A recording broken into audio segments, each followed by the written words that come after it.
আজকে আমরা খোয়াই জেলার খোয়াই নগর গ্রামীণ প্রখণ্ডের উদ্যোগে বজরঙ্গী অর্থাৎ হনুমানজির পূজার আমরা আরাধনা ব্রত হই। পাশাপাশি সমাজ যেভাবে কুলুষিত হচ্ছে তার প্রতিকার হিসাবে রক্তদান শিবিরের আয়োজন করি। আমরা আশা করি 15-20 জনের মতো রক্তদান শিবির আজকে দিতে পারবে রক্ত। আজকের অনুষ্ঠানের মধ্য দিয়ে আমরা একটা জিনিস বলতে চাইছি, সমগ্র হিন্দু সমাজকে একত্রিত করার জন্য। সমস্ত হিন্দু সমাজ যেমন বিচ্ছিন্নতা বিভিন্নভাবে এলোমেলোভাবে যার যেভাবে পারছে সেভাবে এগোচ্ছে।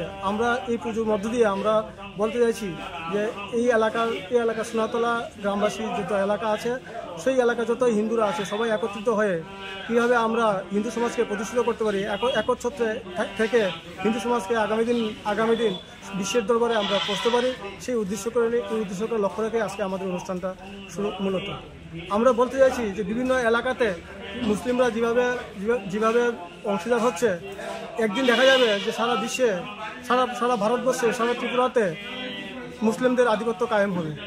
আমরা সেই লক্ষ্যে একত্রিত হওয়ার জন্য চেষ্টা করছি সমগ্র হিন্দু সমাজ।